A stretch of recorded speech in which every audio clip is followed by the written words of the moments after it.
Yeah, hi there. These comments, I'm not going to give your name, but I just read your paper from my English 306 class. You might want to sit down here. I gave you 25 points out of 40, 63%. So mostly, your paper wasn't really on topic. It wasn't what I call a compare and contrast type writing assignment. So, if you look at the beginning of it, it was a little bit awkward in the beginning. You have this first paragraph to say, whenever you start writing, don't ever demean yourself, never make your first draft be your last one, no matter what. Keep on writing until your expertise.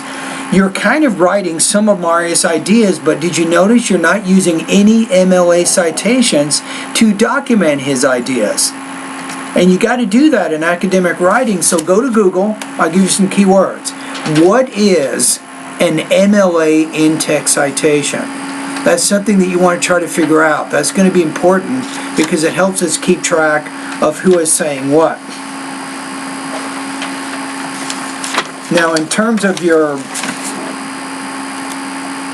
intro here, I don't know what your thesis is. You say writing is the most important skill. We need to learn how to write well in order to succeed academically. It isn't really clear what's being compared and contrasted here. So let me give you an example of a paper that has a very clear compare and contrast structure. So I'm going to read the thesis first, and then I will read some of the topic sentences in this particular essay. So the writer first says, after reading Marius' article, I believe that the greatest similarities between our first draft writing styles are keeping our minds open to new ideas and committing ourselves to the task at hand once we have begun.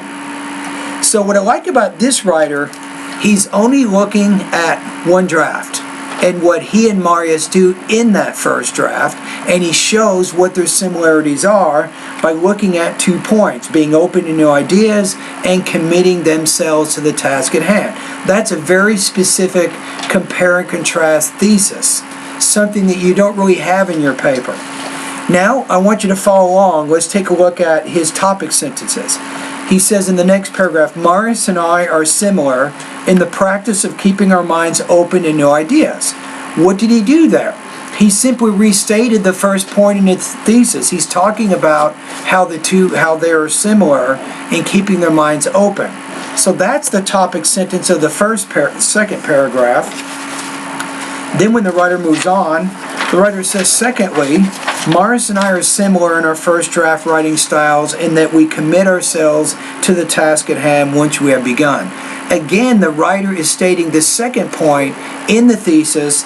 There's a very compare and contrast organizational pattern. You see that? So every time I look at a paragraph, I can understand the purpose of that paragraph. Now, if I read your topic sentences, let me just read a few of them so you can see the difference.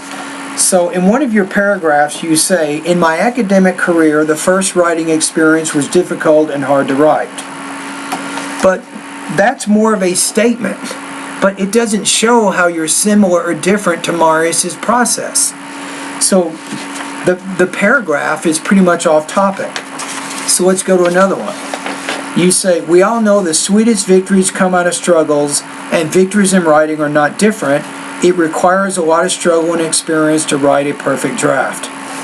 So that's the first sentence in that paragraph. Again, it's not clear what is being compared and contrasted. So your purpose and your writing doesn't really match the purpose of what we're trying to do in this particular assignment. Now, keep in mind that this compare and contrast organizational pattern, it's something that we will kind of use throughout our projects in this class.